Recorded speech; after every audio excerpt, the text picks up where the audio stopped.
This video is going to show you how to work out the subnet, the broadcast address, and the host ranges. If you're studying for your Cisco CCNA or your CCNT exam, this is a typical question that you might encounter on the test. Given a IP address, and it's 182.18.96.40 with a subnet mask of /20, which of the following are valid host addresses on that subnet, and choose two answers. Now, there are a number of ways to calculate this that I've seen, and this is my way of doing it. So it's not the only way, it's not the best way, it's just one method that I've found that works really well. Particularly when you practice it, you can do the solutions to these type of questions very quickly. So in working it out, initially it might help if you drew up a chart like this, where you have the subnet mask at the top of the chart, and then the IP address, and then the rest of the chart will work out what's the actual subnet that the IP address belongs to, and what's the first host, the last host, and the broadcast address. A /20 means that we've used 16 bits, so the first two octets are being used, and 4 bits of octet 3. 16 and 4 is 20, which is why the subnet mask is 240. And at the end of this process, I will show you how to do this in binary, so you can actually work it out in binary as well. 240 is the subnet mask, so the interesting octet, as we call it, is octet 3.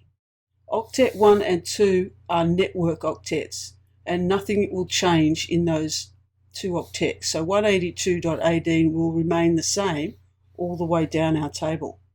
So in the first instance, you just insert the IP address and the subnet mask, and you've been given that information generally in the question. Then, because 255 indicates it's a network octet, and that means there's 8 ones in there, and there's 8 ones here, and there's 4 ones here. The rest of them are zeros. So if we go back to the binary, and the host octet, the last octet is all zeros. And knowing how to do this in binary is one of the keys to success in subnetting, because eventually you'll be able to do it in your head. But 255.255, the first two octets will never change. So in this table, 182.18 will be in the first two columns. It won't change. So you could fill down the first two columns with the first part, the network part of the address. Just copy them down the table. And then if you've got a 0 octet, and we have in this case because the third octet is where the subnetting's occurred, but because it's a host range, that means down at the broadcast address is going to be 255, all ones. And so we're still leaving that third octet, but fill in any host range with the broadcast address and with a 0 in the subnet, because the subnet means that is a 0 here, that it's going to be a 0 in the last octet. What you're trying to do is to determine what is the increment of the network. What is the block size? And I've heard this called many things. The magic number, seen that one a lot. The block size, the increment, the step. So what is the network increment? And to find that, you take 256 and you subtract the subnet mask from 256, which gives you the block size, the increment, if you like. That means the network is going to start at 16. It'll start at 0 if you're using subnet 0. It'll start at 16 and it will increment in blocks of 16. So the first subnet is .16 and the second network is .32, then .48, etc. And our network is 96, so we need to sort of work out, is 96 an actual network size, or is that fall within the range of another network? So to work that out, you just start writing down the block size and incrementing it by, in this case, steps of 16. So down at the bottom here, just on a scrap bit of paper, start at 16 and keep going up, 16, 32, 48, 64, until you get to the number of your IP address. So 96 is the network octet, whether it's 96 or another number we have to work out.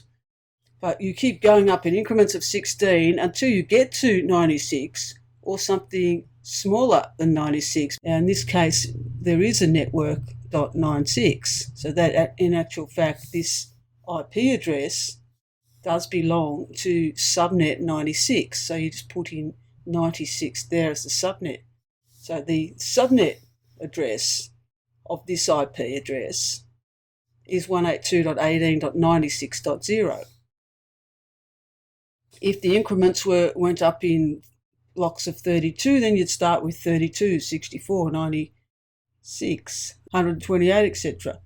And whenever I sit for an exam, this is one of the first things I do is write down all the block sizes, going from blocks of 4, 8, 16, 32, 64, as part of my subnetting preparation, if you like. So 96 is smaller than or equal to the next network, which is 112. So 96 is a network we put in. We don't put 80 because 96 is the next network. We don't put 112 because that's the next network after 96.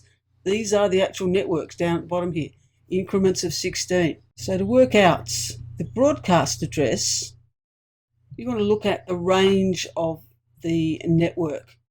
Now, our network 96 has a range of 96 to 111, with 111 being the broadcast address. So the first address, so I'm looking at this down here. The first address is the network address. The last address is the broadcast address. And then the next address after that, 112, is the next network address. So look at the next network as being where the range ends. And you remember that you never allocate the network address and a broadcast address to a device. But you can work out the subnet quite easily, even though we're in the third octet here, and it gets a bit more complicated by looking at 112. That's when the next network starts, which means 111 is the broadcast address, and then 255. So the whole broadcast address means that's the last possible address in subnet number 96. All ones are on in the host bit because it's a broadcast address, and that you can fill in by just working out your ranges. So if you're working out your increments, 16, 32, 48, then you can work out what the ranges are. Because 16, the next network is 32.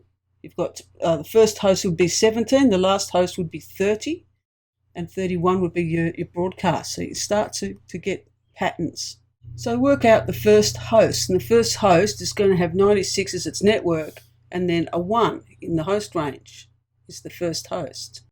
Because it's in the third octet, and that's all, part of it's a network component and part of it's a host part. Remember, there's 4 ones for the network portion, and then there's 4 zeros, which is why we get this odd number. And we'll have a look in binary in a moment. You can see the pattern there. And the last host in octet 4 will be 254. So you just subtract 1 from 255. So let's have a look at this number in binary. Now the IP address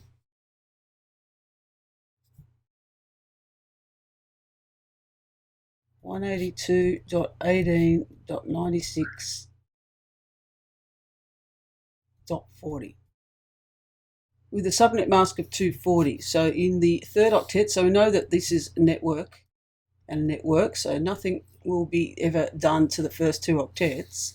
And 240 means that we've used the first 4 bits. Right, draw a straight line. 128 plus 64 plus 32 plus 16 is 240. So these are the network bits, the subnet bits. These are the host bits. And all of the octet 4 is hosts. So to place this network, remember we did some calculations. We've got 16, 32, 48, 64,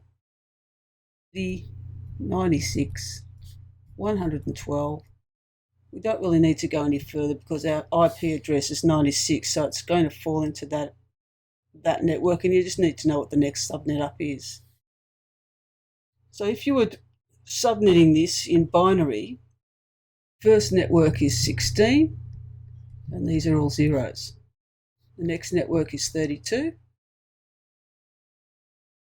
48,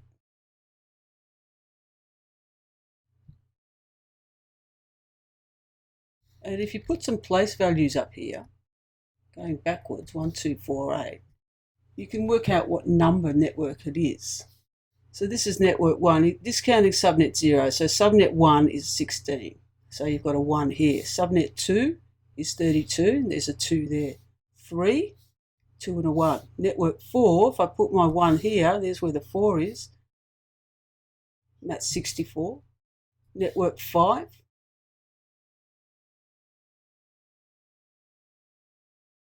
which is 80.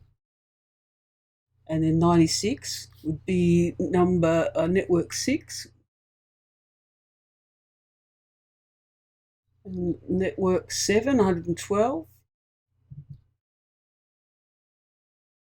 And all I'm doing is putting ones where my placeholders are. They're the placeholders, but I'm adding up those values.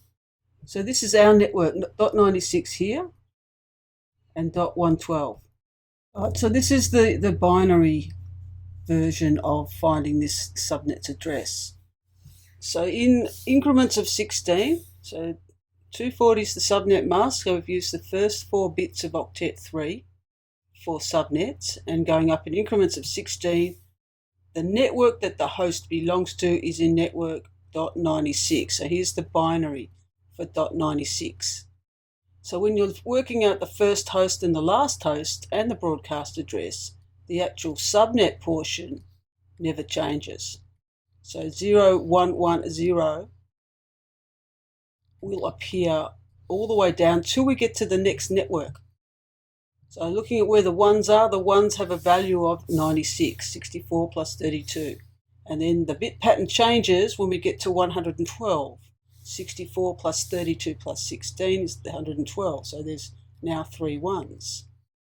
Now the first host means that the last 4 bits of octet 3 are still zeros, and the first bit in octet 4 will have a 1. So it's 182.18.96.1 is the first host. When you look at the last host, this is the order that we did it in the table. We started with the last octet. Last host means all bits except for the last bit will be on.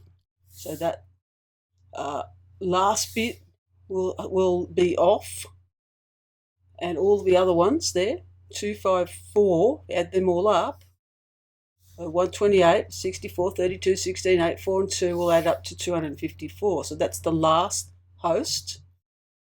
The broadcast, you can do the last host, so all ones on, which gives you the 255. And that's what we started with, 255, subtract 1, give you 254 for the last host. Now it's the octet 3 part, which can be complicated.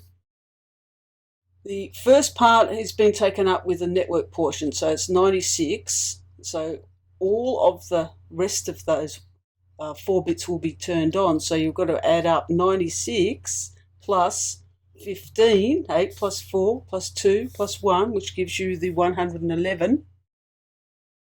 This will go in the same, because the next network starts at 112. So 111 means it's 96, the subnet bits, plus the last 4 bits of octet 3 are added together. Wouldn't want to be doing this table in an exam, but in order to understand how it all works, going back, converting things to binary and looking at the bit patterns, particularly when you get these complicated subnetting questions which don't just rely on octet 4 being subnetted, you do need to think about the binary. So going back to the beginning, if we were given this question, which of those 4 hosts are valid hosts given the address of 182.18.96.40. So let's look at it in a spreadsheet and just go through all these sections here. So here's the original IP address up here with the subnet mask of 255.255.240.0. So we're going up in increments of 16. And so the network is 96. So here's 96. The next network going up in increments of 16 is 112.112. So I put that in a different color. And here's the 4 IP addresses. The more you practice at this, then all you really need to do is something like this little table here. .96, the first host will be .97, the last host will be 110, the broadcast will be 111 because the next network is 112. So one address less than the next network has to be the broadcast address. So then you just go down, subtract 1 again to get the last host. So if I'm looking at these 4 here, I can sort of see quickly, just by looking at this part, which ones are valid. I can ignore the 182.18 because that's consistent with all the addresses, and it's just the third octet that we have to worry about because the last octet is a host. Any host from 1 to 254 will fit. So it's just these 4 in octet 3. Any network from 97 to 111 will be valid. So this one is network 100 and this one, network .98, are valid hosts given that IP address. The other 2 are not. 112 is the next network, so it's in a different color and the bit pattern changes, and 114 is a network within that 112 range. Any network from 112 to 127 would fall in that range of networks. So these are not valid because they fit in the next subnet. Now I can do it just by doing this little table here. As soon as you know the increments, then you can work out the ranges because you're going up in increments, in this case of 16, you can work out the ranges. And if you can't, then you just do it in a bit table, as I've done here, and try and work it out that way. So here's the .100.250, and again in the last octet it doesn't matter what that number is, but here's the .100. We've got 96 here, and all we're simply doing is adding a 4 there, so it clearly fits within that range. Work it out in binary if you can't figure it out using ranges. But ultimately, if you want to do well in an exam, you need to be able to get to this position here rather than writing out bit tables.